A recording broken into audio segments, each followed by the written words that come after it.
কিংবদন্তি খাদেম আল্লামা সাঈদীকে জেলখানায় চিকিৎসার নামে হত্যা করেছে, আরো বহু আলেমকে নির্যাতন নিপীড়ন করেছে, যাতে করে এই দেশের মানুষের অন্তর থেকে আলেম ওলামার প্রতি মহব্বত তুলে দেওয়া যায়। কিন্তু এই কাজ করতে গিয়ে তার এমন পরিণতি হয়েছে, সে আজ বাংলাদেশের 20 কোটি মানুষের হৃদয় থেকে বিচ্ছিন্ন হয়ে দেশ ছেড়ে চোরের মতো পালিয়ে যেতে বাধ্য হয়েছে। সম্মানিত উপস্থিতি, প্রিয় যশোরবাসী, দ্বীন ইসলামকে মোকাবেলা করতে যারাই আসবে তারা বংশ শুদ্ধা নির্মূল হয়ে যাবে। আমরা ইসলামের পক্ষে থাকবো ইনশাআল্লাহ। সুন্নাত শুধু নয় মাজলুম সহায়ক, সুন্নাত ওহুদের জালিমের প্রতিরোধ, সুন্নাত শুধু নয় নির্জন ধ্যানে যাওয়া, আর সুন্নাত হলো পাথরের আঘাত খাওয়া। মুহাব্বতে তার সুদিনের সাথী তুমি, দুর্দিনেও তার পাশে থাকো কি। আরো কিছু সুন্নাত আছে তুমি জানো কি, জানলেও জীবনে কখনো তা মানো কি। আরো কিছু সুন্নাত আছে তুমি জানো কি, জানলেও জীবনে কখনো তা মানো কি।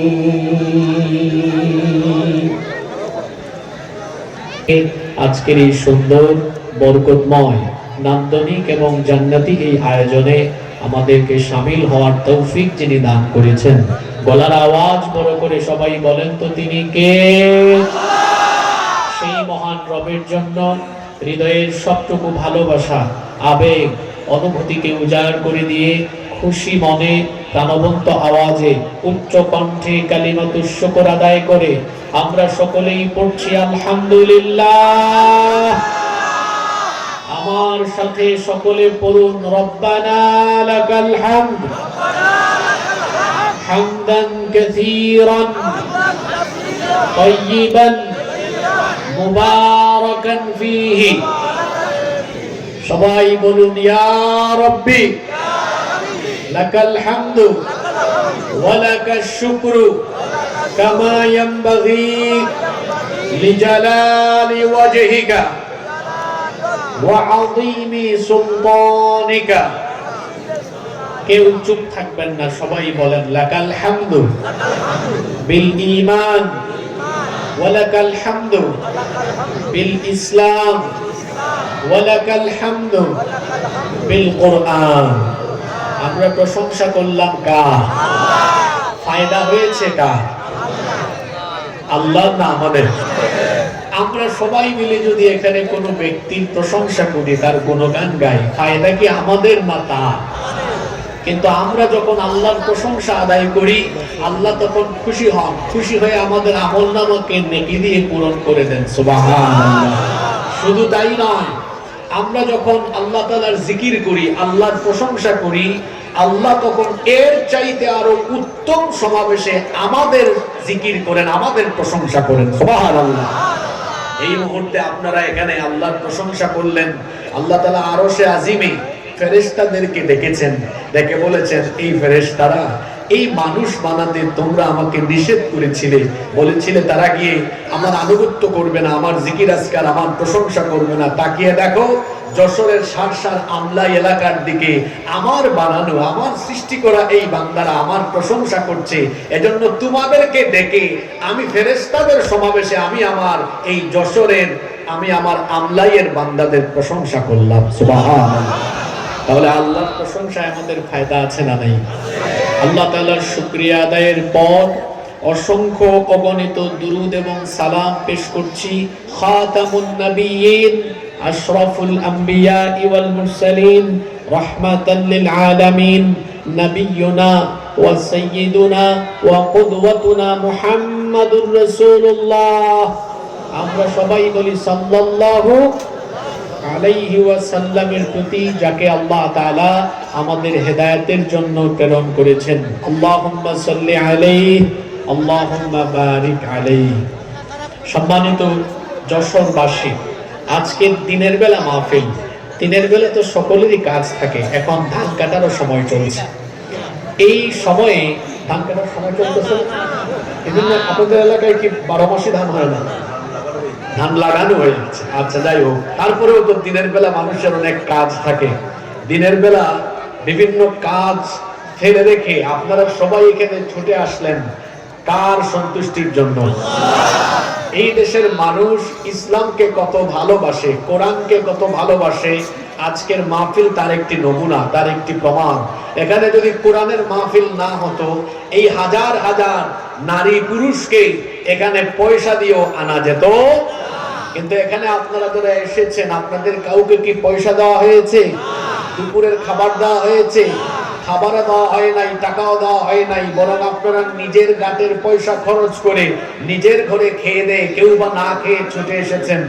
যেই দেশের মানুষ আল্লাহর কোরআনকে ভালোবেসে নাওয়া খাওয়া কাজকর্ম ভুলে গিয়ে কোরআনের টানে ছুটে আসতে পারে, সেই দেশে ইসলামের গণজাগরণ, ইসলামের বিপ্লব ঠেকানোর কোনো দুঃসাহস বাংলাদেশে হবে না ইনশাআল্লাহ।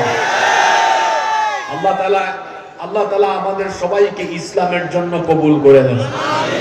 ঘড়ির কাঁটা তো আর থেমে নেই, সময় চলে যাচ্ছে। এজন্য অপ্রাসঙ্গিক কথা বলে আমরা আজকে সময় নষ্ট করব না ইনশাআল্লাহ। আমি আপনাদের সামনে একটি আয়াত তিলাওয়াত করেছি। আমি আপনাদের সামনে কোরআনুল কারীমের 3 নম্বর পারায়, কোরআনে কারীমের 3 নম্বর পারায় অবস্থিত 3 নম্বর সূরা আলে ইমরানের 19 নম্বর আয়াতে কারিমা মাত্র একটি আয়াত তিলাওয়াত করেছি। এই একটি আয়াত থেকে আমরা আজকে হেদায়েতের মর্মানুষিকতা নিয়ে কিছু আলোচনা শুনবো। জোরে বলি ইনশাআল্লাহ। আমরা শয়তানের ওয়াসওয়াসা থেকে আল্লাহর দরবারে পানাহ চাই। দয়াবান মেহেরবান আল্লাহর নামে তিলাওয়াতের মাধ্যমে আমরা আলোচনায় প্রবেশ করব ইনশাআল্লাহ। কোরআন তেলাওয়াতে সওয়াব আছে না নাই? আরো জোরে বলেন, সওয়াব আছে না নাই? তাহলে সওয়াবের নিয়তে আপনারা আমার সাথে তিলাওয়াত করতে পারবেন না? সবাই পড়েন, আউযু বিল্লাহি মিনাশ শাইতানির রাজীম, বিসমিল্লাহির রাহমানির রাহিম, ইন্নাদ দীনা ইনদাল্লাহিল ইসলাম ওয়া মাখতালাফাল্লাযীনা উতুল কিতাবা ইল্লা মিন বা'দি মা জাআহুমুল ইলমু বাগয়াম বাইনাহুম ওয়া মান ইয়াকফুর বিআয়াতিল্লাহি فإن الله سريع الحساب। বিতাড়িত মরদুদ শয়তানের ওয়াসওয়াসা থেকে আল্লাহর কাছে পানাহ চাইছি। দয়াবান মেহেরবান আল্লাহর নামে শুরু করছি। ইরশাদ হচ্ছে, ইন্নাদ দীনা ইনদাল্লাহিল ইসলাম, নিশ্চয়ই আল্লাহর নিকট একমাত্র দিন হলো ইসলাম। আমি আপনাদের কাছ থেকে কিছু সময় চেয়ে নিচ্ছি। আপনারা কি সময়টুকু ডানে বামে না তাকিয়ে সকল প্রকার ধ্যান ধারণা চিন্তা ভাবনা থেকে মুক্ত হয়ে আপনারা কি কিছু সময় আমার দিকে, না আমার তো কোনো জ্ঞানই নাই, কোনো যোগ্যতাই নাই, সুবহানাকা লা ইলমা লানা ইল্লা মা আল্লামতানা, আল্লাহ যদি আমাকে এখানে না বলান, আমার কোনো ক্ষমতা নাই, কোনো তৌফিকই নাই এখানে বলার। আমি আল্লাহর নগণ্য গোলাম, তিনি আমার জবান দিয়ে তার কিছু কথা বের করবেন। আপনারা এই কোরআনের কথাগুলো কয়েক মিনিট শোনার জন্য সব চিন্তা ভাবনা বাদ দিয়ে অন্যদিকে মনোযোগ না দিয়ে আপনারা কি কোরআনের দিকে কিছু সময় মনোযোগী থাকতে পারবেন? সবাই কথা দিলেন তো? তাহলে এক কাজ করেন, মাথাটাকে একদম সোজা বানায় রাখেন, সোজা আমার দিকে, ডানেও তাকাবেন না বামেও তাকাবেন না, একদম eye to eye, eye to eye, চোখে চোখ রেখে চেহারার দিকে তাকায়া কথা শুনতে হবে। ডানে বামে কে গেল কে আসলো, আমরা এই কয়েকটা মিনিট মাথা আর ঘুরাবো না, একদম সোজা তাকিয়ে থাকবো। পারবেন তো ইনশাআল্লাহ? কথা দিলেন তো পারবেন? আল্লাহ সবাইকে তৌফিক দেন।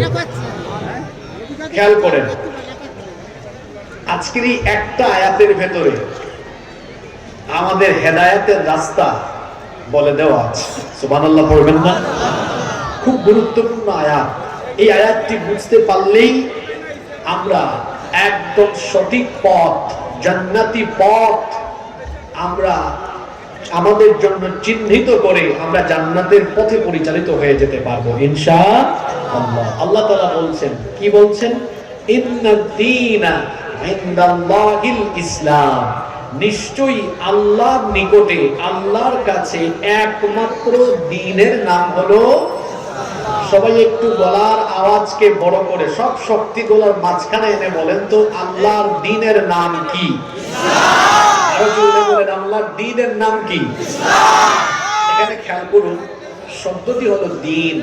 দ্বীন শব্দটি কি আরবি না বাংলা? জোরে বলেন।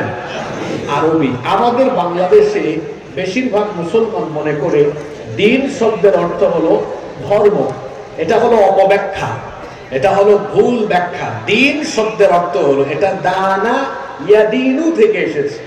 এর অর্থ হলো আল-বুদ্দু ওয়াল ইনকিয়াদ, আনুগত্য। তবে এই দ্বীন শব্দটি কোরআনুল কারীমে বিভিন্ন জায়গায় বিভিন্ন অর্থে ব্যবহৃত হয়েছে।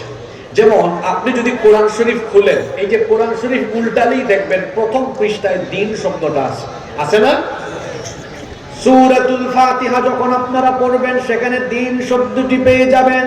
আমার সাথে সবাই পড়েন, আলহামদুলিল্লাহি রাব্বিল আলামিন আর-রাহমানির রাহিম মালিকি ইয়াউমিদ্দিন। এই সূরায় 3 নম্বর আয়াতে দ্বীন শব্দটা জুড়ে বলেন তো আছে না নাই? সবাই বলেন আছে না নাই? এখানে দ্বীন শব্দের অর্থ কি? মালিকি ইয়াউমিদ্দিন, আই ইয়াউমুল জাযা, প্রতিদান দিবস, আও অথবা ইয়াউমুল হিসাব, হিসাবের দিন। তাহলে এখানে দ্বীন শব্দের অর্থ হলো বিচার দিবস। জোরে বলেন তো, সূরা ফাতিহায় ইয়াউমিদ্দিন শব্দের অর্থ হলো কি দিবস? সবাই বলেন কি দিবস? তাহলে এখানে দ্বীন শব্দের একটা অর্থ।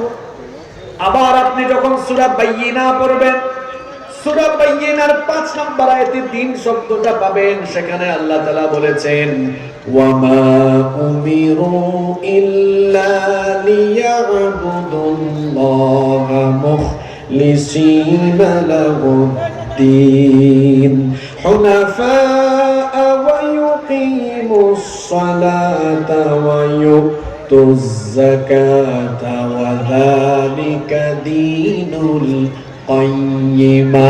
আল্লাহু আকবার। এক আয়াতে দ্বীন শব্দ ব্যবহার হয়েছে 2 বার। আল্লাহ বলছেন মুখলিসিনা লাহুদ্দিন, আবার আয়াতের শেষে আল্লাহ বলেছেন ওয়া যালিকা দীনুল কাইয়্যিমা। একই আয়াতের ভিতরে দ্বীন শব্দটা আসলো কয়বার? দেখি কতটা মনোযোগ আছে। সূরা ফাতিহায় দ্বীন শব্দের অর্থ হলো কি দিবস? আস্তে বলবেন না, জোরে বলেন কি দিবস?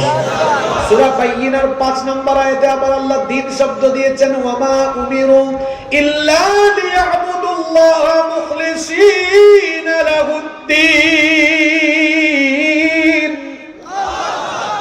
তোমাদেরকে এই নির্দেশ দেওয়া হয়েছে, তোমরা কেবলমাত্র এক আল্লাহর ইবাদত করবে, একনিষ্ঠ দ্বীনের ভিত্তিতে ইবাদত করবে। এখানে দ্বীন শব্দের অর্থ কি? মুফাসসিরিনে কেরাম বলেছেন এখানে দ্বীন শব্দের অর্থ হলো আল খুদু ওয়াত তাআ। এখানে দ্বীন শব্দের অর্থ হলো একনিষ্ঠতার সাথে একাগ্রতা চিত্তে আল্লাহর আনুগত্য করা। তাহলে দেখেন সূরা ফাতিহায় দ্বীন শব্দের অর্থ হলো বিচার দিবস, আবার সূরা বাইয়িনার ভিতরে দ্বীন শব্দের অর্থ হলো একাগ্রতা, একনিষ্ঠতার সাথে ইবাদত করতে হবে কার? আল্লাহ। আস্তে বলবেন না, জোরে বলেন কার? আল্লাহ। আবার কোরআনে কারীমে দ্বীন শব্দের অর্থ তাওহীদ অর্থে ব্যবহার হয়েছে। যেমন কোরআনে কারীমের 2 নম্বর সূরা সূরাতুল বাকারা এর 132 নম্বর আয়াতে আল্লাহ বলছেন ووصى بها إبراهيم بنيه ويعقوب يا بني إن الله اصطفى لكم الدين فلا تموتن إلا وأنتم مسلمون আল্লাহ তাআলা সূরা বাকারার 132 নম্বর আয়াতে দ্বীন শব্দ দিয়েছেন। সেখানে আল্লাহ বলছেন এইভাবে করে এই দ্বীন সম্পর্কে ইব্রাহিম তার সন্তানদেরকে এবং ইয়াকুব আলাইহিস সালাম তার সন্তানদেরকে ওসিয়ত করেছেন। তারা তাদের সন্তানদেরকে বলেছেন ইয়া বানিয়া, হে আমার সন্তানেরা, ইন্নাল্লাহ আস্তাফা লাকুমুদ-দীন ফালা তামুতুন্না ইল্লা ওয়া আনতুম মুসলিমুন। তারা তাদের সন্তানদেরকে বলেছেন হে আমার বংশধরেরা, নিশ্চয়ই আল্লাহ তাআলা তোমাদের জন্য এই দিনকে চুজ করেছেন, নির্বাচিত করেছেন, মনোনীত করেছেন। মুফাসসিরিনে কেরাম এখানে দিন শব্দের অর্থ দিয়েছেন আল্লাহর তাওহীদবাদী দিন, সেটার নাম হলো ইসলাম। জোরে বলেন সেটার নাম কি? ইসলাম। এইভাবে কোরআনে কারিমে অনেকগুলো আয়াতে দিন শব্দ এসেছে, আর এক এক আয়াতে দিন শব্দের অর্থ হয়েছে একরকম না ভিন্ন রকম। মনোযোগ আছে আপনাদের? এই যে কোরআনে কারিমে এতগুলো আয়াতে এই দিন একটা শব্দ বিভিন্ন আয়াতে ব্যবহার হয়েছে, কিন্তু অর্থ কি একরকম না বিভিন্ন রকম? জোরে বলেন একরকম না বিভিন্ন রকম? বিভিন্ন রকম। আজকে আমরা যে আয়াত তিলাওয়াত করলাম সূরা আলে ইমরান, বলেন সূরার নাম হলো সূরা, সবাই বলেন সূরা। এটা কয় নাম্বার সূরা, কয় নাম্বার পারা? আয়াত নাম্বার 19। আল্লাহ আয়াতে বলছেন ইন্নাদ-দীনা ইনদাল্লাহিল ইসলাম, নিশ্চয়ই আল্লাহর নিকটে একমাত্র মনোনীত দ্বীনের নাম হলো ইসলাম। এখানে দ্বীন শব্দের অর্থ কি? এখানে দ্বীন শব্দের অর্থ হলো পরিপূর্ণ, কমপ্লিট একটা পূর্ণাঙ্গ জীবন ব্যবস্থা, যার মধ্যে মানুষের জীবনে যা দরকার এর কোনো ধরনের অপূর্ণতা বা অসঙ্গতি নাই। এখানে দ্বীন শব্দের অর্থ হলো জীবন ব্যবস্থা। আমার দিকে তাকায় বলেন তো, আজকের আলোচ্য আয়াতে যে শব্দটি এসেছে দ্বীন, এই দ্বীন শব্দের অর্থ কি? দেখছেন, এরকম ঘুমাই ঘুমাই আলোচনা শুনলে হবে। এই দ্বীন শব্দের অর্থ হলো জীবন ব্যবস্থা। জোরে বলেন দ্বীন শব্দের অর্থ কি? জীবন ব্যবস্থা বলতে আপনারা কি বুঝেন? জীবন তো বুঝেন, আমাদের যে জন্ম হলো, জন্ম থেকে মৃত্যু পর্যন্ত এই যে সময়কাল, এই সময়কে কি বলা হয়? সবাই বলেন জীবন। ব্যবস্থা কি? ব্যবস্থাটা কি? আজকে যে আমি এখানে ওয়াজ করতেছি, আলোচনা করতেছি, তাফসীর করছি, আর আপনারা শুনতেছেন, এই আয়োজনটা ব্যবস্থাপনা করেছে কে? একদম যুবকরা করছে না? একদম যুবকরা করছে। আমার আপনার জন্ম থেকে মৃত্যু পর্যন্ত এই গোটা জীবনের ব্যবস্থাপনাটা কেমনে হবে? গোটা জীবন আমরা পরিচালনা করব কোন তরিকায়, কোন পদ্ধতিতে? এই যে জীবনের ব্যবস্থাপনার রীতিনীতি, এটা আল্লাহ তাআলা আমাদেরকে দিয়েছেন কি নাজিল করে? জোরে বলেন কি নাজিল করে?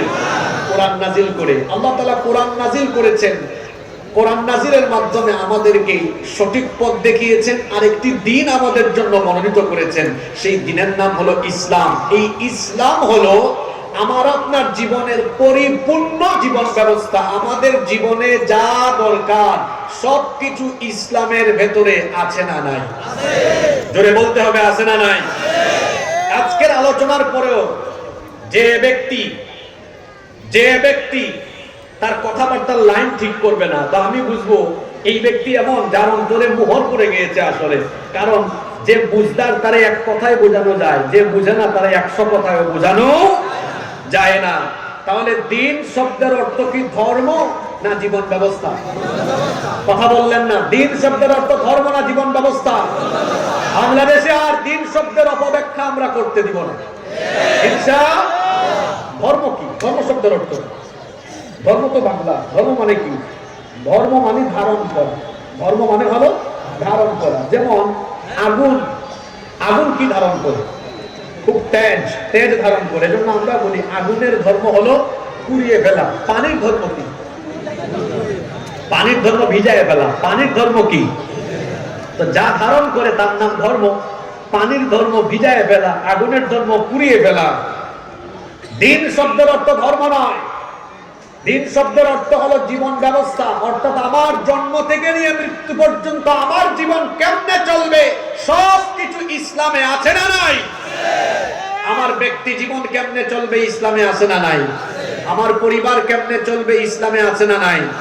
আমার সমাজ কেমনে চলবে আছে না নাই? শুধু রাজনীতিটা কেমনে চলবে সেটা ইসলামে নাই। জোরে বলেন আছে না নাই?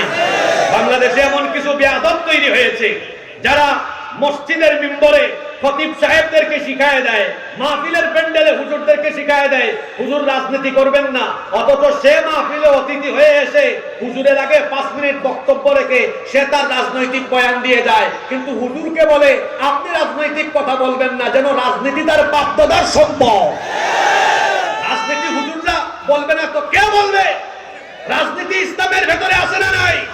এজন্য যে বেয়াদব মাহফিলে এসে বলবে কোন আলেমকে রাজনৈতিক কথা বলবেন না, এই বেয়াদবকে চেয়ারের সাথে বেঁধে রাখবে।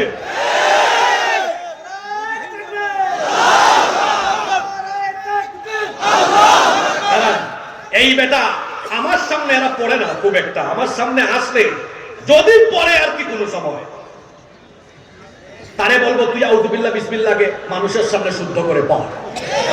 20 বছর 22 বছর কুরআন হাদিস গবেষণা করে আলেমরা কথা বলে, সে জানে না আউযুবিল্লাহ বিসমিল্লাহ কেমনে শুদ্ধ করে পড়তে হয়। সে এসে হুজুরকে তালিম দেয় হুজুর রাজনৈতিক কথা বলবেন না, এমন করে যারা আলেমদেরকে এসে জ্ঞান দেয় এরা হলো জাতীয় বেয়াদব। কি বলেন? এইরকম জাতীয় বেয়াদব প্রত্যেকটা এলাকায় আছে না নাই? জোরে বলেন আছে না নাই? রাজনীতি কেমনে চলবে, অর্থনীতি কেমনে চলবে, এটা জাতির দিক নির্দেশক হিসাবে আলেমরা বলবেন না তো কে বলবে? এটা তো আলেমরাই বলবে, কারণ আলেমরা তো আল্লাহর কোরআনের জ্ঞান রাখেন, কোরআনে কারিমে সবকিছু আছে না নাই? এটা তো আলেমরাই বলবেন। আলেমরা না বললে বলবে কে? দিন শব্দের অর্থ শুধু ধর্ম নয়, এটা জীবন ব্যবস্থা। আমাদের জীবনের সকল ব্যবস্থাপনা এই ইসলামের ভেতরে ঢুকায় দিয়েছেন কে? আমাদের দেশে বেশিরভাগ মুসলমানরা এই দুইটা শব্দের অর্থ জানে না। দিন শব্দের অর্থ জানে না, ইসলাম শব্দের অর্থও জানে না। বলেন তো ইসলাম শব্দের অর্থ কি? জোরে বলেন ইসলাম শব্দের অর্থ কি? আমি জানতাম আপনারা এটাই বলবেন। কে শিখাইছে ইসলাম শব্দের অর্থ শান্তি? ইসলাম শব্দের অর্থ শান্তি নয়। এই যে এখান থেকে কে বলছেন মাশাআল্লাহ। ইসলাম শব্দের অর্থ হলো সারেন্ডার করা, আত্মসমর্পণ করা। ইসলাম শব্দের অর্থ কি? জোরে বলেন ইসলাম শব্দের অর্থ কি? জোরে বলেন ইসলাম শব্দের অর্থ কি? আমাদের জাতির পিতার নাম কি? 15 বছর গুতা খাইয়া একটু সাহস করে বলতেও পারেন না। জোর করে জাতির ঘাড়ে জাতির পিতা চাপিয়ে দেওয়া যায় না। জাতির পিতা হলেন ইব্রাহিম আলাইহিস সালাম। তাকে জাতির পিতা যিনি বানিয়েছেন, গলার আওয়াজ বড় করে বলেন তিনি কে? আল্লাহ তাআলা ইব্রাহিম আলাইহিস সালামকে বললেন ইয ক্বালা লাহু রাব্বুহু আসলিম ক্বালা আসলামতু লিরাব্বিল আলামিন। স্মরণ করো যখন ইব্রাহিমকে তার রব বললেন আসলিম, আত্মসমর্পণ করো। ইব্রাহিম আলাইহিস সালাম তখন বললেন আসলামতু লিরাব্বিল আলামিন। জগৎ সমূহের প্রতিপালক সেই আল্লাহর কাছে আমি আত্মসমর্পণ করলাম, সারেন্ডার করলাম। সুবহানাল্লাহ পড়বেন না? ইসলাম মানে হলো আত্মসমর্পণ করা। ইসলাম গ্রহণ করার মানে হলো আপনার নিজের ইচ্ছাকে আল্লাহর কাছে সুপর্দ করে দিয়ে আল্লাহর হুকুম মোতাবেক, আনুগত্য মোতাবেক জীবন পরিচালনা করা। ইসলামে দাখিল হওয়ার অর্থই হলো নিজেকে আল্লাহর কাছে বিক্রি করে দেওয়া। আচ্ছা, এই যে আমার হাতে এটা কি? জোরে বলেন এটা কি? একটা ফোন। এখন আপনারা আমার দিকে তাকান, মনে করেন এই ফোনটা যদি আমি মুহতারাম ওনার কাছে যদি বিক্রি করে দেই, এরপরে কি এই ফোনটা আমার নিয়মে চলবে না ওনার নিয়মে চলবে? জোরে বলেন কার নিয়মে চলবে? তাহলে বিক্রি করার পরে যে ব্যক্তি ক্রয় করে তার ইচ্ছাই ওই জিনিসটা পরিচালিত হয়। আমি আপনি ইসলামে দাখিল হয়ে গেলে আমার গোটা জীবনটাকে বিক্রি করে দিলাম আমি কার কাছে? তখন কি আমি আর আমার ইচ্ছায় চলতে পারবো? তখন আমি আমার ইচ্ছায় রাজনীতি করতে পারবো না, আমার ইচ্ছায় চলতে পারবো না, কারণ আমার ইচ্ছা, আমার সবকিছুকে আল্লাহর কাছে সুপর্দ করে দিলাম। যে ব্যক্তি এভাবে তাকে নিজেকে আল্লাহর কাছে সুপর্দ করে দিবে, বিক্রি করে দিবে, সেই ব্যক্তি হলো মুসলমান। আর যে ব্যক্তি বলে আর কি মুখে আমি ইসলামে দাখিল হয়েছি, কিন্তু দেখা যায় সে তার ইচ্ছায়, শয়তানের ইচ্ছায় তার জীবনকে পরিচালনা করে, ওই ব্যক্তি আদৌ পরিপূর্ণভাবে ইসলামের ভেতরে দাখিল হতে পারে। তাহলে দুইটা শব্দের অর্থ মনে রাখবেন। দিন, দিন শব্দের অর্থ কি ধর্ম না জীবন ব্যবস্থা? জোরে বলতে হবে, ধর্ম না জীবন ব্যবস্থা? ইসলাম শব্দের অর্থ, জোরে বলেন, ইসলাম শব্দের অর্থ কি? আমরা সবাই আত্মসমর্পণ করলাম কার কাছে? জোরে বলেন, কার কাছে? আল্লাহ আপনি সাক্ষী থাকেন, আমরা সবাই আত্মসমর্পণ করে মুসলমান হলাম, আপনি আমাদের ঈমানকে কবুল করেন। রব্বুল আলামিন বলছেন, আমার সাথে বলেন, ইন্নাদ-দীনা ইনদাল্লাহিল ইসলাম। নিশ্চয়ই আল্লাহর কাছে একমাত্র মনোনীত দ্বীনের নাম হলো, সবাই বলেন, আল্লাহর কাছে মনোনীত দ্বীনের নাম হলো ইসলাম। দ্বীনে ইসলাম। সম্মানিত উপস্থিতি, ভাই কথা বলেন না, এত গুরুত্বপূর্ণ আলোচনা চলে, কথা বলবেন না। এই যে আমাদের দ্বীন, আমাদের দ্বীনের নাম কি? দ্বীনি আল ইসলাম। জোরে বলেন, দ্বীনি আল ইসলাম। আপনারা যখন কবরে চলে যাবেন, আমরা সবাই যখন মারা যাব, কবরের মধ্যে প্রশ্ন আছে কয়টা? জোরে বলেন, কয়টা? তিনটা। কয়টা? প্রথম প্রশ্ন, মার রব্বুকা, তোমার রব কে? আমাদের রব কে? আল্লাহ আমার রব, এই রবি আমার সব। আল্লাহ আমার রব, এই রবি আমার সব। দমে দমে তনু মনে তারি অনুভব।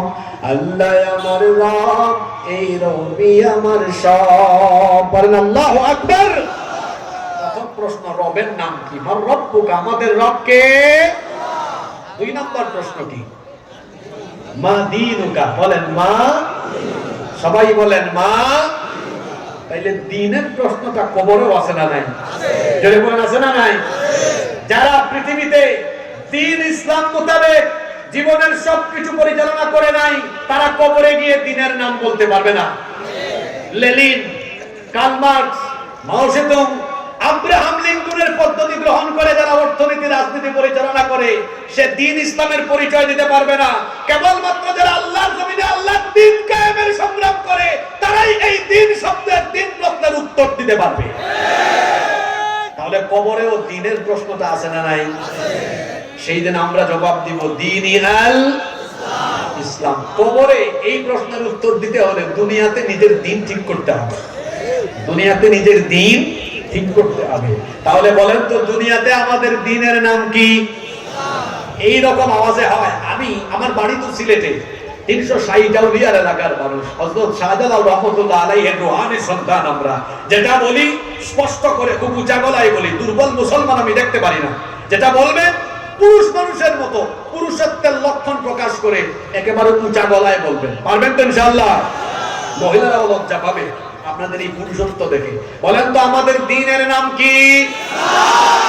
আমাদের দ্বীন ইসলামের অনেকগুলা বৈশিষ্ট্য আছে। আমি আজকে আপনাদের সামনে 7টা বৈশিষ্ট্য তুলে ধরি।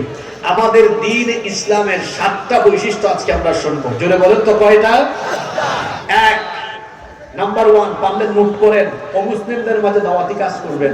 যারা ইসলামী আন্দোলন করেন, এগুলো মানুষকে বুঝাবেন, দেখবেন মানুষ ধীরে ধীরে দ্বীনের দিকে ডাইভার্ট হবে।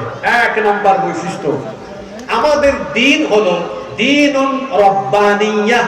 আমাদের দ্বীন এটা মানুষের বানানো দ্বীন নয়। আমাদের এই দ্বীন এটা হচ্ছে রবের দেওয়া দ্বীন।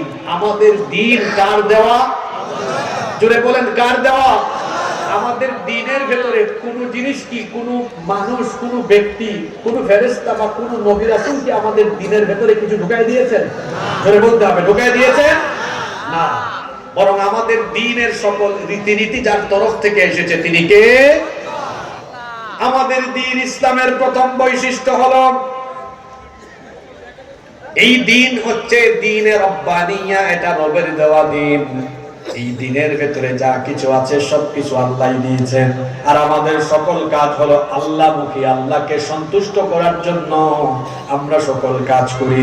এই যে আমার হাতে আপনারা কিতাব দেখছেন, এই কোরআন, এই কোরআনের ভেতরে যা আছে সবকিছু কার বাণী? নাকি আমার নবী নিজে রচনা করে নিজে বানিয়ে কোরআন দিয়ে দিয়েছেন?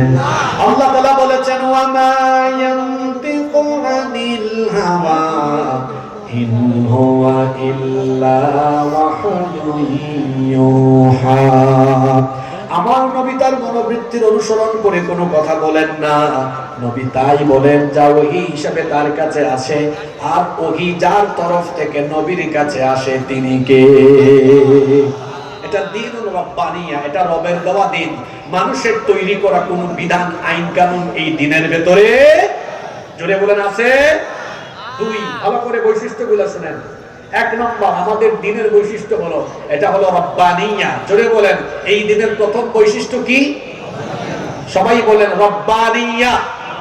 এটা কার দেওয়া দিন? রবের দেওয়া। রবকে? দুই, এই দিন ইসলাম হলো সকল নবী রাসূলের দিন। সুবহানাল্লাহ বলবেন না? আচ্ছা, সব নবীদের দিনের নাম কি? সন্দেহ আছে নাকি? আদম আলাইহিস সালামের দিনের নাম কি? নূহ আলাইহিস সালামের দিনের নাম কি? মুসা, ইব্রাহিম, জাকারিয়া, ইয়াহইয়া আলাইহিস সালাম সকলের দিনের নাম কি? সব নবীরা কি ছিলেন? মুসলমান। সব নবীরা কি ছিলেন? জোরে বলেন, সব নবীরা কি ছিলেন? মুসলমান। আর সব নবীদের দিনের নাম কি? এখানে একটা কথা মনে রাখবেন, নবীদের দিন একরকম ছিল, কিন্তু শরীয়ত একরকম না। শরীয়ত কি রকম? শরীয়ত ভিন্ন রকম। যেমন আদম আলাইহিস সালামের সময় ভাই বোন বিয়ে করা জায়েজ ছিল না? এক গর্ভের ছেলে আরেক গর্ভের মেয়েকে কি করতে পারতো? বিয়ে করতে পারতো। কিন্তু আমাদের মুহাম্মদী শরীয়তে এটা কি জায়েজ আছে? দিন ঠিক আছে, শরীয়ত পাল্টে গেছে। দিন ঠিক আছে, শরীয়ত। তাহলে দিন ইসলামের দুই নাম্বার বৈশিষ্ট্য হলো, সকল নবী এবং রাসূলদের দ্বীনের নাম ছিল।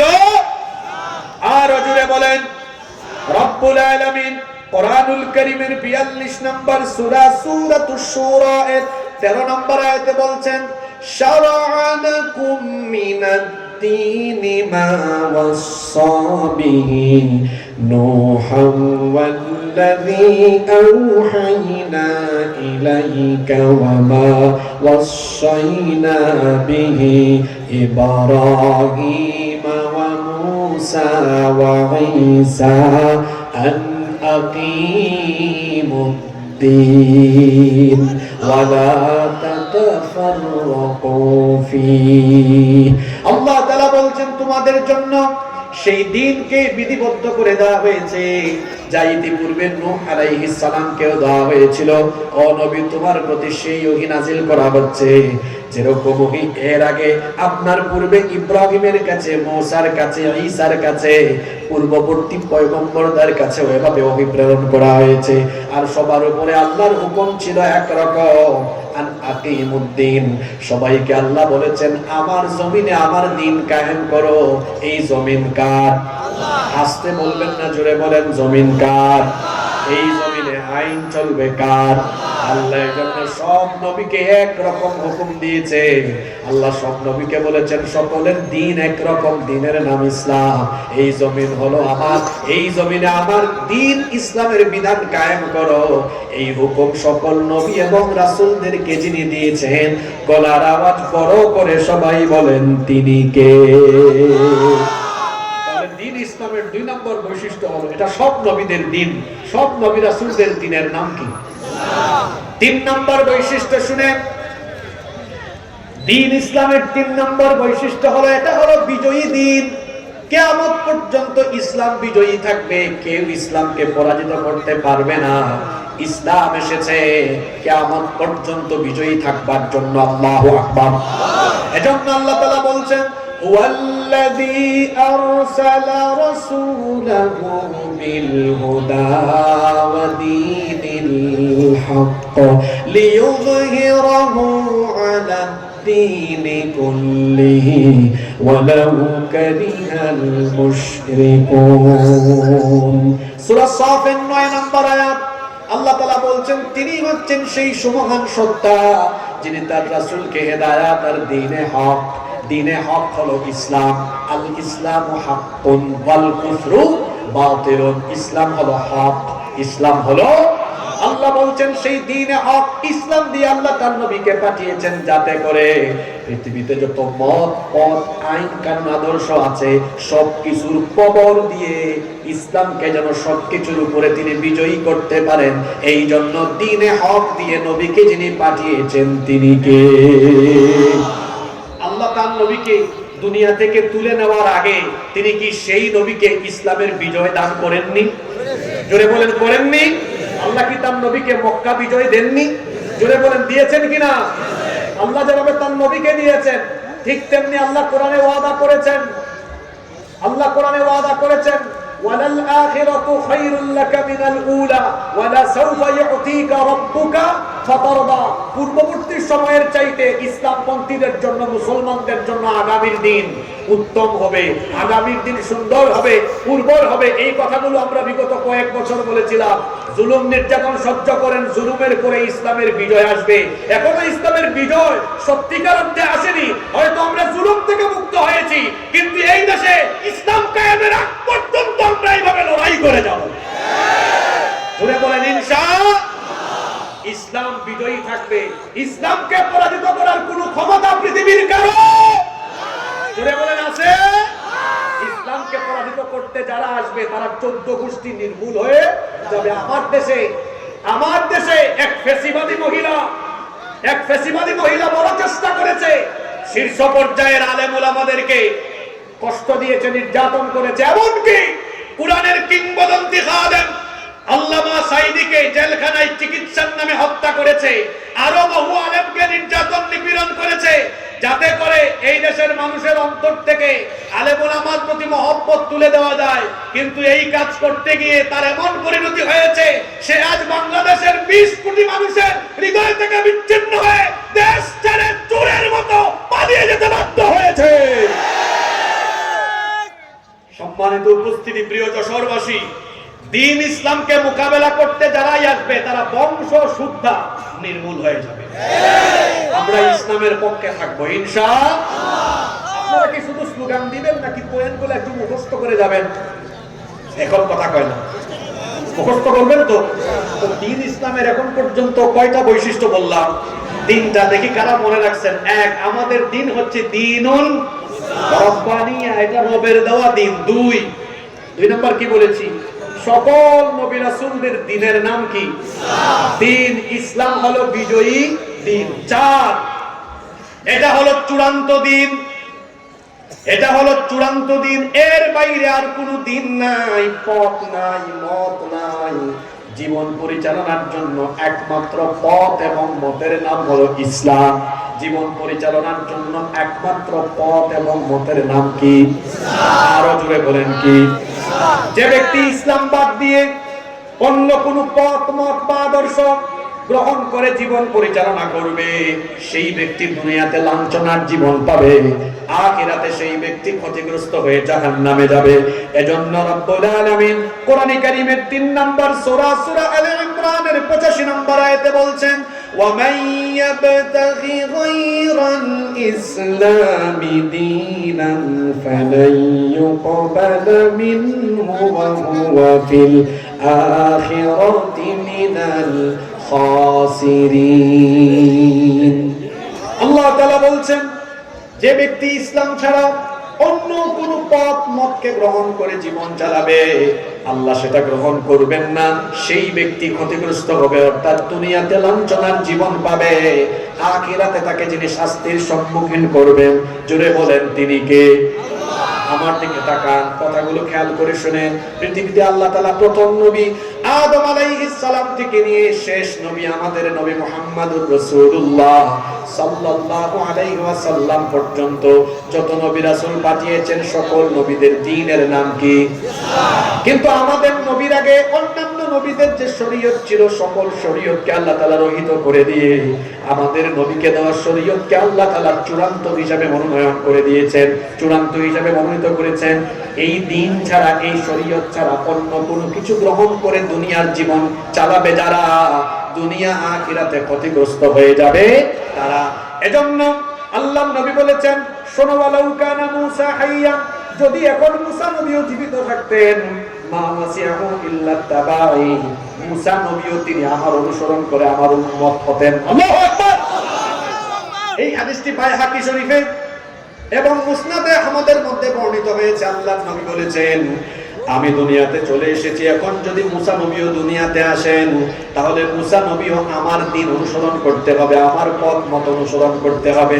আমরা সবাই জানি একজন নবীর কোনো ইন্তেকালি হয় নাই। বলেন তো দেখি সেই নবীর নাম কি? এই তো জানেন আপনারা, ঈসা আলাইহিস সালাম। কিন্তু খ্রিস্টানদের আকীদা হলো তারা ঈসা আলাইহিস সালামকে শুলে চড়িয়ে হত্যা করেছে, এটা তাদের আকীদা। কিন্তু আল্লাহ কোরআনে বলেছেন, খ্রিস্টানরা যাকে শুলে চড়িয়ে হত্যা করেছে তিনি ঈসা ছিলেন না, তিনি ছিলেন মিস্টার মিসা। তিনি ছিলেন মিস্টার মিসা। খ্রিস্টানরা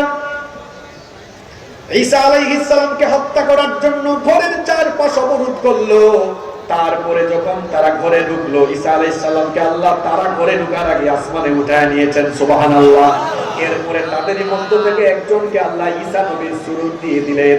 আল্লাহ চাইলে সেটা পারেন কি পারেন না? জোরে বলেন, পারেন কি পারেন না?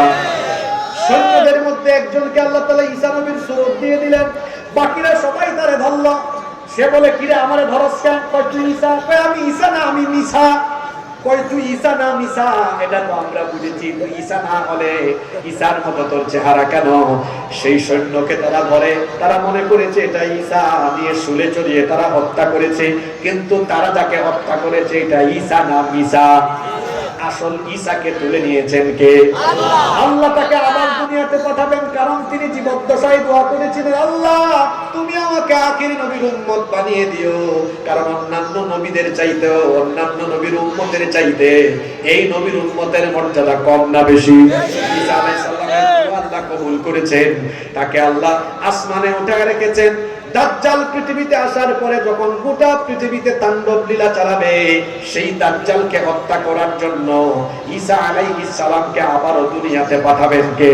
আল্লাহ। বলেন তো, ঈসা নবী দুনিয়াতে আসার পরে তার উপরে নাজিল হওয়া ইনজিলের অনুসরণ করবেন না তখন কুরআন অনুসরণ করবেন?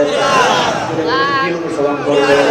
কারণ মুহাম্মাদুর রাসূলুল্লাহ, আমরা সবাই বলি সাল্লাল্লাহু আলাইহি ওয়াসাল্লাম, দুনিয়াতে আসার পরে আল্লাহ এই দ্বীনকে আমাদের জন্য চূড়ান্ত করে দিয়েছেন। এই দ্বীনের বাহিরে অন্য কোনো দ্বীন অনুসরণ করবে যারা, দুনিয়া আখিরাতে ক্ষতিগ্রস্ত হয়ে যাবে তারা। এজন্য আল্লাহ তাআলা বলছেন, এই দ্বীনের চতুর্থ বৈশিষ্ট্য হলো এটা আল্লাহর পক্ষ থেকে চূড়ান্ত। বলেন তো, আল্লাহর পক্ষ থেকে চূড়ান্ত দ্বীনের নাম কি? দ্বীন ইসলামের 5 নম্বর বৈশিষ্ট্য হলো, এই দ্বীন ইসলাম হলো সার্বজনীন, এটা হলো বিশ্বজনীন। শুনতেছেন আপনারা? আমাকে কিন্তু আপনারা ওয়াদা দিয়েছিলেন, ডানে বামে তাকাবেন না, সোজা তাকাবেন, এদিকে তাকান। দ্বীন ইসলামের 5 নম্বর বৈশিষ্ট্য হলো এটা সার্বজনীন। আমার সাথে বলেন, সার্বজনীন। সবাই বলেন, সার্বজনীন, বিশ্বজনীন। বিশ্বজনীন আর সার্বজনীন মানে কি? অর্থাৎ এই দ্বীন কোন একটা দেশের, কোন একটা এলাকার মানুষের জন্য না, বরং সারা পৃথিবীর সকল মানুষের জন্য আল্লাহ এই দ্বীন দিয়েছেন। সুবহানাল্লাহ পড়েন। আজকের মাহফিলে যদি মুসলিম ভাই বোনেরা আশেপাশে থাকেন বা ইউটিউবের কল্যাণে যদি পরবর্তীতে তারা আমাদের এই বক্তব্য শুনেন, আমি তাদেরকে বলবো, দেখেন আমাদের ইসলাম এটা কিন্তু সাম্প্রদায়িক নয়, বরং ইসলাম হলো সার্বজনীন, এটা হলো বিশ্বজনীন। যে কেউ চাইলে আমাদের দ্বীনের ভেতরে আসতে পারবে কি পারবে না? আপনি চাইলে ইহুদি হতে পারবেন? পারবেন? আপনি এটা জানেন কিনা? যে কোনো ব্যক্তি কিন্তু চাইলে ইহুদি হতে, আবার বাপ ইহুদি কিন্তু মা যদি ইহুদি না হয় তাও সে ইহুদি হতে পারবে না। কি নিয়ম বানাইছে দেখছেন? ইহুদি হতে হলে অবশ্যই তাকে ভাই বোন ইহুদি হতে হবে, অর্থাৎ তার মা ইহুদি হতে হবে। মা যদি ইহুদি না হয় তাহলে সে ইহুদি হিসাবে পরিচিত হতে পারবে। কিন্তু আপনারা বলেন তো, আমাদের ইসলামের ভেতরে যে কেউ আসতে পারবে কিনা? ওয়েলকাম, সবাইকে ওয়েলকাম। যে কেউ ইসলামে আসতে পারবে, কারণ আমাদের এই দ্বীন ইসলাম হলো সার্বজনীন, এটা হলো বিশ্বজনীন। সুবহানাল্লাহ পড়বেন না? এজন্য আল্লাহ তাআলা তার নবীকে পাঠিয়ে বলেছেন, ও নবী, আমি আপনাকে কোনো এলাকার জন্য পাঠাই নাই, বরং আল্লাহ তার নবীকে বলছেন, ওয়া আরসালনাকা লিন-নাসি রাসূলা ওয়া কাফা বিল্লাহি শাহীদা। ও নবী, ওয়া আরসালনাকা, আমি আপনাকে পাঠিয়েছি লিন-নাস, পৃথিবীর সব মানুষের জন্য। সুবহানাল্লাহ কি বাড়ি গিয়ে বলবেন নাকি? তাহলে আমাদের নবীকে আঞ্চলিক নবী না আন্তর্জাতিক? যদি বলেন আঞ্চলিক না আন্তর্জাতিক? তিনি সারা দুনিয়ার সকল মানুষের নবী। সুবহানাল্লাহ। আবার আল্লাহ তাআলা যে কোরআন দিয়েছেন সেটাও সার্বজনীন। হিন্দু, বৌদ্ধ, খ্রিস্টান সকলকে আমি বলবো, এই কোরআন আপনাদের সবার এই কোরআন। কারণ আল্লাহ বলেছেন, শাহরু রমাদানাল্লাযী উনজিলা ফীহিল কুরআন। এরপরে কি? হুদাল লিন-নাসি ওয়া বাইয়িনাতিন মিনাল হুদা ওয়াল ফুরকান। রমজান মাসে এই কোরআন যিনি নাজিল করেছেন, জোরে বলেন তিনি কে? আল্লাহ। কাদের জন্য দিলেন? আল্লাহ বলছেন, হুদাল লিন-নাস, তাম দুনিয়ার সকল মানুষের জন্য এটা হলো হেদায়েতের গ্রন্থ। তাহলে বলেন তো দেখি, আমাদের দ্বীন ইসলাম এটা কি আঞ্চলিক না সার্বজনীন? এটা হলো সার্বজনীন, এটা হলো বিশ্বজনীন। 6 নাম্বার, আমাদের দ্বীনের 6 নাম্বার বৈশিষ্ট্য হলো, আমাদের দ্বীন ইসলামের ভেতর থেকে দুনিয়ার কারো পাপের কোনো ক্ষমতা নাই। ইসলাম থেকে কিছু কমাতে পারবে না, ইসলামের ভেতরে কিছু বাড়াতেও পারবে। ১৫০০ বছর আগে এই কোরআন নাজিল হয়েছে। বলেন তো, ১৫০০ বছর পর্যন্ত কোরআনের কোন নুকতা, অক্ষর বা শব্দ কি পরিবর্তন হয়েছে নাকি? পরিবর্তন হওয়ার কি কোনো সম্ভাবনা আছে নাকি? কারণ আমাদের দ্বীন ইসলামের হেফাজতকারী কে? আসতে বলবেন না, জুড়ে বলেন কে? 6টা বলছি, 6টা মনে আছে নাকি? একটু রিভিশন করে আসেন তো। দ্বীন ইসলামের 1 নম্বর বৈশিষ্ট্য বলেছি, এটা হলো দ্বীনুল রব্বানিয়া। এটা কার দেওয়া দিন? রবের দেওয়া। কার দেওয়া? এরপরে 2 নাম্বার কি বলেছিলাম? সকল নবী রাসূলদের দ্বীনের নাম কি? ইসলাম। 3 নাম্বার, ইসলাম হলো বিজয়ী দ্বীন। তারপরে 4 নম্বরে কি বলেছি? এটা হলো চূড়ান্ত দ্বীন। 5 নাম্বার, এটা হলো সার্বজনীন, এটা হলো বিশ্বজনীন। 6 নম্বরে কি বলেছি? এর ভেতরে কেউ কিছু বাড়াতেও পারবে না, কমাতেও। কথায় আছে না, শেষ ভালো যা সব ভালো। এবারে 7 নম্বর পয়েন্টে আমাদের আজকের আলোচ্য আয়াতের সব তফসির একসাথে চলে আসবে ইনশাআল্লাহ। এবার আসেন, দ্বীন ইসলামের 7 নম্বর বৈশিষ্ট্য হলো, এটা হলো পরিপূর্ণ, এটা হলো পূর্ণাঙ্গ, এটা হলো কমপ্লিট কোড অফ লাইফ। মানুষের জীবনের জন্য পরিপূর্ণ জীবন ব্যবস্থা। আমাদের জীবনের জন্য যা দরকার সবকিছুই দ্বীনের ভেতরে আছে না নাই? এজন্য বিদায় হজের দিনে আল্লাহ তার নবীর কাছে এই আয়াত নাজিল করেছিলেন, আল ইয়াউমা আকমালতু লাকুম দীনাকুম ওয়া আতমামতু আলাইকুম নি'মাতি ওয়া রাদিতু লাকুমুল ইসলাম দীনান। আল্লাহ তাআলা বলছেন, আল ইয়াউমা আকমালতু লাকুম দীনাকুম, আজ আমি তোমাদের জন্য তোমাদের দ্বীনকে পরিপূর্ণ করে দিলাম। ওয়া আতমামতু আলাইকুম নি'মাতি, আর তোমাদের উপরে আমার সকল নিয়ামতকে আমি সম্পূর্ণ করলাম। ওয়া রাদিতু লাকুমুল ইসলাম দীনান, আর তোমাদের জন্য আমি আল্লাহ রাজি হয়ে, খুশি হয়ে ইসলামকে তোমাদের জন্য দ্বীন হিসাবে ঠিক করে দিলাম। আজকের মানুষগুলো একটু অবসান, এদের নিয়ম খারাপ। কেউ আসছে হুজুর দেখতে, কেউ আসছে সাইদি সাহেবের ছেলে দেখতে। ওয়াজ শুনতে কয়জন আসছে আমি আসলে জানি না, কিন্তু একবার ডানে তাকায়, একবার বামে তাকায়, কি দেখে এটা হেরাই ভালো যায়। এই জন্য আমি প্রায় সময় বলি, লক্ষ লক্ষ মানুষের মাহফিল করার চাইতে 10-20 জন নিয়ে ঘরোয়া পরিবেশে আলোচনা করা ভালো। কারণ কাজের কাজই 1-2 জনই যথেষ্ট। যুগ জামানা পাল্টে দিতে চাই না অনেকজন, একজনই আনতে পারে জাতির জাগরণ। আবু সাইদ দেখেন নাই, শহীদ আবু সাইদ মসনদ উল্টায় দেওয়ার ব্যবস্থা, এতজন লাগে না, কয়েকজন হইলে চলে। এই ড্রোন কাদের বাইর করেন, ড্রোন গুলা বাইর করেন। মনোযোগ আছে সবার? একটা শব্দের তফসির নিয়ে 1 ঘন্টা আমরা করে আছি। শব্দটা কি? জোরে বলুন, শব্দটা কি? চিন্তা করছেন একটা শব্দ কোরআনের কত আয়াতে, কত অ্যাঙ্গেলে, কত জাতে, কত অর্থে, কত উদ্দেশ্যে ব্যবহার হয়েছে। আল্লাহু আকবার। কোরআন কি জিনিস চিন্তা করেন। সুবহানাল্লাহ, জ্ঞানের সাগর। সুবহানাল্লাহ পড়েন। এই সাগরের তলদেশ তো দূরের কথা, এর তীরেও বিচরণ করে কোন কুল কিনারা কিয়ামত পর্যন্ত পাওয়া যাবে। আপনারা শেষ পয়েন্টটা শুনেন, শেষ পয়েন্টটা মনোযোগ দিয়ে শুনেন। আমি কি আর কয়েকটা মিনিট আপনাদের কাছ থেকে ধৈর্য মনোযোগ পেতে পারি? ইনশাআল্লাহ। আওয়াজ তো ছোট হলো, পেতে পারি? অনেক মা বোনরা আসছেন, তাদের উদ্দেশ্য আমার কিছু কথা আছে। এই 7 নম্বর পয়েন্টে তাদের উদ্দেশ্যে কিছু কথা আছে। এই যে মা বোনরা আসলেন, আমার এই মা বোনরা হলো দ্বীন ইসলামের সম্পদ। বলেন তো দেখি, সর্বপ্রথম ইসলাম কবুল করেছেন পুরুষ না নারী? জোরে বলেন, পুরুষ না নারী? আবার ইসলামের জন্য প্রথমে জীবন দিয়েছেন একজন পুরুষ না নারী? নারীদের মর্যাদা, নারীদের অধিকার ইসলামে অনেক বেশি। আমাদের পায়ের তলায় তো আমরা জুতা ব্যবহার করি, কিন্তু আমাদের মা বোনেরা, তারা মায়ের জাতি হওয়ার কারণে আল্লাহ তাআলা তাদের পায়ের তলায় আল্লাহর জান্নাত রেখে দিয়েছেন।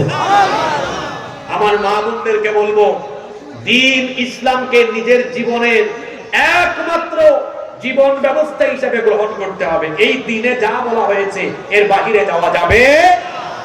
আল্লাহর দ্বীন ইসলাম বলেছে আমাকে পর্দা করতে, আমি পর্দা করব। আল্লাহর দ্বীন ইসলাম আমাকে বলেছে স্বামীর খেদমত করতে, আনুগত্য করতে, আমি আমার স্বামীর আনুগত্য করব। আল্লাহর দ্বীন ইসলাম আমাকে হুকুম করেছে পর্দা মেইনটেইন করে চলতে, আমি পর্দা মেইনটেইন করব। আল্লাহর দ্বীন ইসলাম আমাকে হুকুম করেছে আমি যেভাবে চলবো, যেভাবে আমি জীবন পরিচালনা করব, সবকিছু এই দ্বীনের ভেতরে আছে না নাই? সেভাবেই আমাকে চলতে হবে। এজন্য মা বোনদেরকে বলবো, আপনারা আলোচনা শুনেন, এটা আপনাদের জন্য আজকের আলোচনা। আর আপনারা যারা এসেছেন, আপনাদেরকে বলবো, মা বোনদের প্রতি সুন্দর আচরণ করবেন, মায়ের খেদমত করবেন। পৃথিবীতে মায়ের চাইতে দামি সন্তানের জন্য আর কেউ হতে পারে। বিবাহিত ভাইয়েরা স্ত্রীর সাথে খারাপ আচরণ করবেন না। আমি 2-3 দিন আগে মাহফিলে গিয়েছি নাটোরে। কোথায়? এক ছেলে বিয়ে করছে 2-3 মাস, আমার কাছে চিঠি লিখছে, কয় হুজুর আমার বউ পর্দা করে, কিন্তু আমার বউ আমার কথা শুনে না, খালি খ্যাট খ্যাট খ্যাট খ্যাট করে।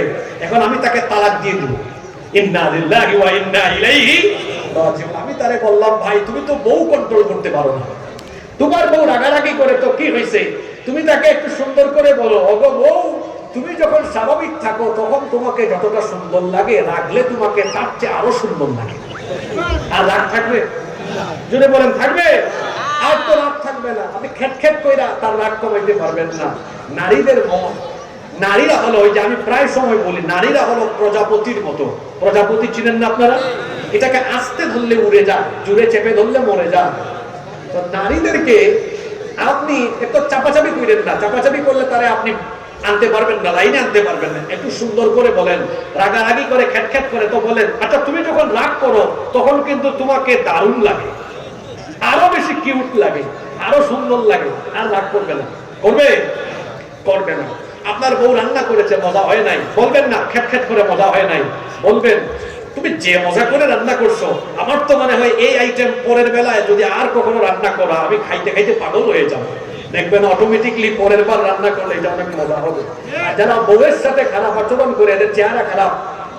বউ ঠিক মতো খাওয়ায় না, কেয়ার করে না। নিজের বিবির সাথে সুন্দর আচরণ করবেন। বউ পিটানো, এটা কি নবীর সুন্নত? জোরে বলেন নবীর সুন্নত। পৃথিবীর কোন পয়গম্বর বিবির সাথে খারাপ আচরণ করেন নাই, বরং আল্লাহর নবী বলতেন সেই ব্যক্তি উত্তম যে তার স্ত্রীর কাছে উত্তম, আমি আমার স্ত্রীদের কাছে উত্তম। আল্লাহু আকবার। নবীজি কোরআনের নাজিল হওয়ার পরে সর্বপ্রথম তার স্ত্রী আম্মা জান খাদিজা রাদিয়াল্লাহু আনহাকে এসে বলেছিলেন, তাই না? খাদিজা রাদিয়াল্লাহু আনহা তিনি তখন বললেন আপনার সাথে 15 বছর ধরে সংসার করি, আপনার ইনসাইড আউটসাইড সবই জানি। এই 15 বছর সংসার করে আমার মনে হয়েছে আপনি সাধারণ মানুষ না, অবশ্যই আপনি আল্লাহর পয়গম্বর। সুবহানাল্লাহ বলবেন না? আপনার বউ জানে আপনি কেমন, আপনি কত বড় কামিল ওলি, আর কত বড় কি। অনেক হুজুরও আছে বউর কাছে গিয়ে খেজুর, কি বলেন, আছে না? একবার ওমর রাদিয়াল্লাহু আনহুর কাছে, তিনি তখন আমিরুল মুমিনিন, এক লোক গেছে তার বউয়ের বিচার নিয়ে।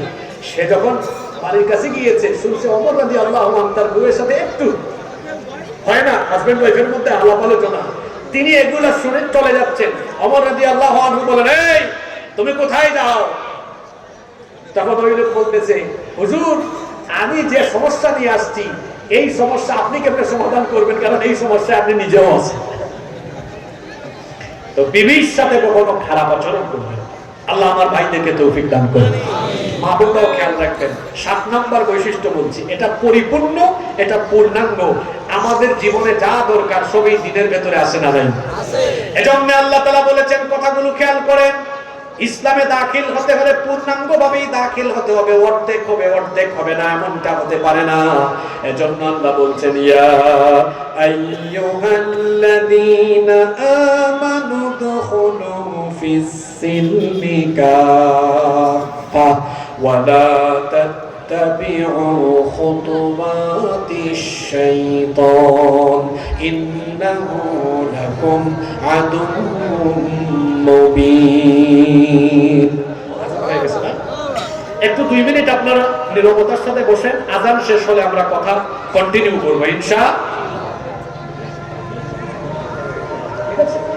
আপনারা কেউ উঠবেন না, কারণ এখানে নামাজ আরো একটু পরে হবে, তাই না? আর একটু পরে হবে, কেউ আপনারা দাঁড়াবেন না। আযানটা শেষ হলে আমি আবার কথা বলা শুরু করব ইনশাআল্লাহ। ولا تتبعوا خطوات الشيطان إنه لكم عدو مبين। আল্লাহ বলছেন, হে মুমিনরা, হে ঈমানদারেরা, আমরা ঈমানদার না বেঈমান। দেখছেন তারা যে ঈমানদার সাহস করে কইতে পারেন না। জোরে বলেন, আমরা ঈমানদার না বেঈমান। এই মাঠ প্রকম্পিত করে সবাই বলেন, আমরা ঈমানদার না বেঈমান। আল্লাহ আপনি সাক্ষী থাকেন, আমরা ঈমানের ঘোষণা দিয়েছি, আপনি আমাদের ঈমানকে কবুল করেন, বলেন আমিন। আল্লাহ বলছেন, পরিপূর্ণভাবে ইসলামে দাখিল হও। ইসলামে ঢুকতে হলে পূর্ণাঙ্গভাবে ঢুকতে হবে। অর্ধেক ঢুকবেন না, এমনটা তো হতে পারে না। এই যে আমার হাতে যে কিতাব দেখছেন, কিতাবটা কার? এই কোরআন আপনি তেলাওয়াত করেন, খতম দেন, ঝাড়ফুঁক করেন, তাবিজ লিখেন। আবার আপনি ব্যবসা প্রতিষ্ঠান উদ্বোধন করার আগে কোরআন তেলাওয়াত করে ব্যবসা প্রতিষ্ঠান উদ্বোধন করেন, কিন্তু ব্যবসায় আপনি 2 নাম্বার উপায়ে ব্যবসা করেন। পার্লামেন্টের অধিবেশন শুরু হওয়ার আগে কোরআন থেকে তেলাওয়াত করেন, কিন্তু সেই পার্লামেন্টে আবার কোরআনের বিরুদ্ধে আইন পাস করেন। এইভাবে করে কোরআনকে শুধু তেলাওয়াত আর খতমের মধ্যে সীমাবদ্ধ রেখে সমাজে, রাষ্ট্রের বিভিন্ন জায়গায় কোরআন বিরোধী কাজ করে যারা, ঈমানদার নামের খাঁটি বেঈমান এবং মুনাফিক হলো তারা। কোরআন মানলে আপনাকে পূর্ণাঙ্গই মানতে হবে, ইসলাম মানলে আপনাকে পূর্ণাঙ্গই মানতে হবে, কারণ আল্লাহ বলেছেন, আফাতুমিনুনা বিবাদিল কিতাবি ওয়া তাকফুরুনা বিবাদ ফামা জাযাউ মান ইয়াফআলু যালিকা মিনকুম ইল্লা খিzyun ফিল হায়াতিদ দুনিয়া ওয়া ইয়াওমাল কিয়ামাতি ইউরাদ্দুনা ইলা আশাদ্দিল আযাব ওয়া মাল্লাহু বিগাফিলিন আম্মা তা'মালুন। আল্লাহ তাআলা বলছেন, তবে কি তোমাদের পরিস্থিতি এমন, এই কিতাবের কিছু মানো আর কিছু মানো না, এমনটা যারা করবে, দুনিয়াতে তাদেরকে লাঞ্ছনা, গঞ্জনার, অপমানজনক জীবন দিবেন কে? আখিরাতে তাদেরকে আল্লাহ শাস্তির সম্মুখীন করবেন। এজন্য আল্লাহ বলছেন, কোরআন মানলে পূর্ণাঙ্গ মানতে হবে। আমাদের সমাজে এমন বহু মানুষ আছে, দেখবেন তারা কোরআনকে মসজিদে মানতে চায়, কিন্তু সমাজ এবং রাষ্ট্রে মানতে চায় না। বলেন তো, এমন মানুষ আমাদের সমাজে আছে না নাই? এই যে আজকে বুধবার, দেখবেন আপনি আগামী জুমাবারে যদি মসজিদের মধ্যে ইমাম সাহেব বলেন, সম্মানিত মুসল্লিবৃন্দ, আল্লাহর দেওয়া কোরআন দিয়ে আমাদের মসজিদ চলবে, দেখবেন মসজিদের সভাপতি, সেক্রেটারি, কোষাধ্যক্ষ, এমনকি মসজিদের মুসল্লিরা হাত তুলে বলবে, হুজুর আমরা আপনার সাথে আছি, আমরা একমত, আপনারাও আছেন না নাই? কিন্তু হুজুর যদি খুশি হয়ে বলেন পরবর্তী পয়েন্টে যে আল্লাহর আইনে, কোরআনের আইনে মসজিদ চলবে, সেই কোরআনের আইনে সমাজ চলবে, দেশ চলবে, একটু আগে হুজুরকে বাহবা দিয়েছে যারা, হুজুরের চাকরি খাওয়ার জন্য উঠে পড়ে এখন লেগে যাবে তারা। কথা কি বুঝেন না? হ্যাঁ, বুঝলাম না। কিছুক্ষণ আগেই এই লোকগুলো কোরআন দিয়ে মসজিদ চলুক এটা চাইলো, কোরআন দিয়ে সমাজ রাষ্ট্র চলুক এটা চাইলো না কেন? কারণ কোরআন দিয়ে সমাজ আর রাষ্ট্র চললে তারা অন্যায় অপরাধ জগতে বিচরণ করে অন্যায় আর অপরাধ জগৎকে নেতৃত্ব দিতে পারবে না। এজন্য আমি আমার ভাষায় বলি, অন্যায় আর অপরাধ জগতে বিচরণ করে যারা আল্লাহর কোরআনের আইন প্রতিষ্ঠায় সবচাইতে বাধা হলো তারা। আমরা কি কোরআনকে শুধু মসজিদ মাদ্রাসায় দেখতে চাই না পার্লামেন্টও দেখতে চাই? জোরে বলেন, আমরা কি পার্লামেন্টে দেখতে চাই কি চাই না? এই কোরআনকে আমরা সংসদে দেখতে চাই কি চাই না? কারা কারা দেখতে চাই দুহাত তুলে আল্লাহকে দেখা।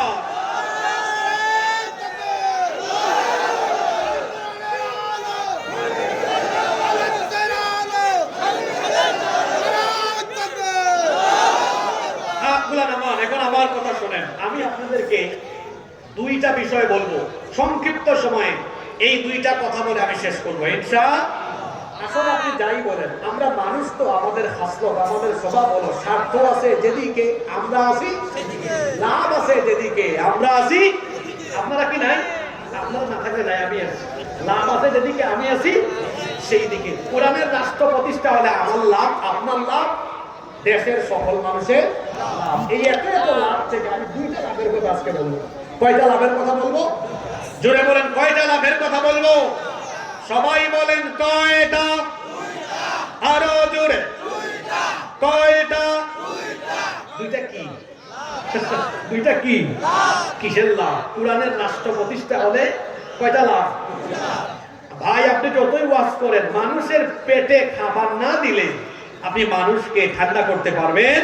এজন্য বাংলা একটা কথা আছে, পেট ঠান্ডা তো সবকিছু ঠান্ডা।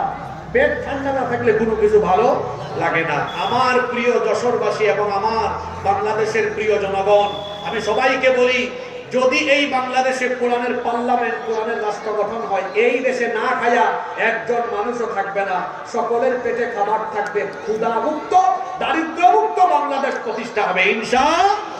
এখন এটা কি আমি গলার চাপা দিয়ে গেলাম নাকি? না, শোনেন, এই বাংলাদেশকে দারিদ্রতা মুক্ত, ক্ষুধামুক্ত করার ফর্মুলা আল্লাহ কোরআনে দিয়েছেন কি দেন নাই? আল্লাহ সূরা হজে কি বলেছেন? আল্লাযীনা ইম্মাক্কান্নাহুম ফিল আরদি আকামুস সালাতা ওয়া আতাউয যাকাতা ওয়া আমারু বিল মা'রুফি ওয়া নাহাউ আনিল মুনকার ওয়া লিল্লাহি আকিবাতুল উমুর। খেয়াল করেন, আল্লাহ বলছেন যদি আমি মুমিনদেরকে ক্ষমতায় বসাই, এক নম্বরে তারা সালাত কায়েম করবে, দুই নম্বরে তারা যাকাত আদায় করবে। দুই নম্বরে আল্লাহ কিসের কথা বলেছেন? সবাই বলেন কিসের কথা? যাকাতের ফর্মুলা আল্লাহ কেন দিয়েছেন? সমাজের বেকারত্ব, দারিদ্রতা দূর করবার জন্য। কিন্তু বাংলাদেশের অধিকাংশ মুসলমান যাকাত আদায়ের পদ্ধতি জানে না। তারা যাকাতের নামে শাড়ি লুঙ্গি বিতরণ করে, মানুষের সাথে তামাশা করে। যারা যাকাতের নামে শাড়ি লুঙ্গি বিতরণ করে, এদের যাকাত আদায় হয় না। এরা যাকাতের নামে গরিব মানুষের সাথে তামাশা করে। যাকাতের উদ্দেশ্য হলো সমাজ থেকে গরিব মানুষের গরিবী হালত দূর করা, দারিদ্রতা বিমোচন করা। এবার আমার দিকে তাকান, সবার পয়সার দরকার আছে না নাই? জুড়ে বলেন, আছে না নাই? এখানে অনেক খেটে খাওয়া মানুষ আসছেন। শোনেন, কোরআনের রাষ্ট্র প্রতিষ্ঠা হলে আপনাদের কেমন লাভ দেখেন। আমি দুইটা উদাহরণ দিই। প্রথমে ছোট্ট একটা উদাহরণ দিই আপনাদের এলাকা দিয়ে। এই এলাকার নাম কি? আমলাই। এলাকার নাম কি? এই আমলাইয়ে মনে করেন একটা কমিটি গঠন হলো। তারা বিভিন্ন গ্রাম থেকে যাদের উপর যাকাত ফরজ, তাদের কাছ থেকে যাকাতের টাকা উত্তোলন করলো। উত্তোলন করে দেখা গেল তাদের কাছে 2 লক্ষ টাকা জমলো। কত টাকা? 2 লক্ষ। এখন এই 2 লক্ষ টাকা যদি আপনি জন প্রতি 500 টাকা করে দেন, তাইলে 400 জন মানুষকে দিতে পারবেন। কিন্তু আপনারা আমাকে বলেন তো, 400 জন মানুষকে 500 টাকা করে দিয়ে 2 লক্ষ টাকা শেষ করলে সবার কি দারিদ্রতা দূর হয়ে যাবে? এক বেলা খাইতে পারবে, পরের বেলা খাইতে পারবে না। কিন্তু আপনি যদি এই 2 লক্ষ টাকা এভাবে দেন, একজন বিধবা মা আছেন, বোন আছেন, তাকে ধরে এনে বললেন, ধরেন আপনাকে একটা সেলাই মেশিন কিনে দিলাম। এই মহিলার পরিবার চলার ব্যবস্থা হলো কি হলো না? আরেক পরিবারে 4-5 জন মানুষ আছে, খাইতে পারে না, অসচ্ছল পরিবার। এই ভাইকে দেখে একটা ভ্যান, একটা অটো রিক্সা কিনে দিলেন। এখন তার পরিবারটা চলার ব্যবস্থা হলো কি হলো না? 2 লক্ষ টাকা 400 জন মানুষকে না দিয়ে 3 জন বা 4 জন মানুষকে এমন কিছু করে দিলেন যাতে তাদের পরিবার চলে। তাহলে বলেন তো, এই 3-4 জন মানুষ কি আর পরবর্তী বছর যাকাত খাওয়ার মতো অবস্থায় থাকবে? যাকাত তো দেওয়া হয়েছে এইভাবে ধরে ধরে ধরে ধরে মানুষের দারিদ্রতা দূর করে, বেকারত্ব দূর করবার জন্য যদি এক গ্রামে এই পরিস্থিতি হয়, আর সারা দেশে যদি ইসলামী সরকার সেন্ট্রালি কেন্দ্রীয়ভাবে জাকাত কালেকশন করে কেন্দ্রীয়ভাবে ডিস্ট্রিবিউট করে, তখন লাভ হবে কম না বেশি? শুনেন, আমার দিকে তাকান, খেয়াল করে শুনেন। এমন কথা সচরাচর সব মাহফিলে আপনারা শুনবেন না, কারণ আমার দেশে জাকাতের ওয়াজ সবচেয়ে বেশি কম হয়, জাকাত সম্পর্কে অনেকের ধারণাও কম, জাকাতের কনসেপ্টটা অনেকে বুঝে না। যদি এই দেশে পার্লামেন্টে কোরআন ঢুকে, আল্লাহ যেন ঢুকায় দেন, বলেন আমিন, তাহলে এই দেশের নতুন একটা মন্ত্রণালয় খোলা হবে। সেই মন্ত্রণালয়ের নাম হলো জাকাত মন্ত্রণালয়। জোরে বলেন, কি মন্ত্রণালয়? সেখানে ইসলামী অর্থনীতিতে বিশেষজ্ঞ আলেম উলামারা সেই মন্ত্রণালয় পরিচালনা করবেন। তখন সারা দেশের মুসলমানদের সম্পদের হিসাব সরকারের কাছে থাকবে। বছর শেষে চিঠি আসবে বাড়িতে বাড়িতে, আপনার এবছর এত টাকা জাকাত, আমাদের সংশ্লিষ্ট উপজেলা অফিসে গিয়ে জাকাতের টাকা জমা দেন। এইভাবে মনে করেন সারা দেশ থেকে এই বছর যদি সরকার 1,40,000 কোটি টাকা, মাত্র অল্প টাকা, এর চেয়ে বেশি টাকা জাকাতে উঠবে, আমার ব্যক্তিগত গবেষণা আছে 1,40,000 কোটি টাকা। আমার সাথে বলেন, 1,40,000 কোটি টাকা যদি উঠানো হয়, এরপরে বাংলাদেশের 64টা জেলা থেকে বিভিন্ন এলাকার বেকার যুবকদেরকে ধরে আনেন, মোট 70 লক্ষ যুবককে আনেন। কত লক্ষ? 70 লক্ষকে এনে তাদের হাতে 2 লাখ টাকার চেক দেন। প্রত্যেকের হাতে কয় লক্ষ টাকা? 2 লক্ষ টাকার চেক দেন। তাহলে 70 লক্ষ গুণ 2 লক্ষ সমান কত? 140,000 কোটি, মানে 1,40,000 কোটি টাকা। তাহলে বলেন তো, এই ফর্মুলায় ইসলামী সরকার এক বছরে কত লক্ষ বেকারকে বেকারত্ব দূর করলো? কথা বলেন না কেন? এইভাবে যদি, এই পদ্ধতিতে যদি 10 বছর এই ফর্মুলা চলে, আপনারা যশোরের মানুষ বলেন, এই বাংলাদেশে কি একজন গরিব মানুষ থাকবে? না খাইয়া কেউ মরবে? 71 সালে দেশ স্বাধীন হওয়ার পর 2025 পর্যন্ত এই দেশে বিভিন্ন দল রাজনীতি করেছে, বক্তব্যে সমাবেশে মানুষকে লোভ দেখাইছে, বাংলাদেশকে আমরা দারিদ্রতা মুক্ত, ক্ষুধা মুক্ত করব। 54 বছরে তারা পারে নাই। আমরা বাংলাদেশের মানুষকে বলবো, সবকিছু দেখে ফেলেছেন, এবার আপনারা এই ভাওতাবাজ লোকদেরকে বাদ দিয়ে আমাদের আলেমদের হাতে দায়িত্ব তুলে দেন। 10 বছরে বাংলাদেশকে আমরা বদলে দিব। একজন মানুষও না খায়া মরবে না ইনশাআল্লাহ। এই ব্যাককলের দল, এদের কাছে বুদ্ধি নাই, কিন্তু আমাদের কাছে এই পদ্ধতি আছে। এটা আমাদের পদ্ধতি না, এই তরিকাটা। বলে বলেন, এই তরিকার কাজ। তাহলে বলেন, ক্ষুধা মুক্ত, দারিদ্রতা মুক্ত একটি দেশ গঠনের জন্য আমরা আল্লাহর কোরআনের আইন চাই কি চাই না? মানুষের তৈরি করা আইন লাথি দিয়ে বঙ্গোপসাগরে ফেলে আল্লাহর কোরআনের আইনকে পার্লামেন্টে নিয়ে যেতে হবে। একটা লাভ।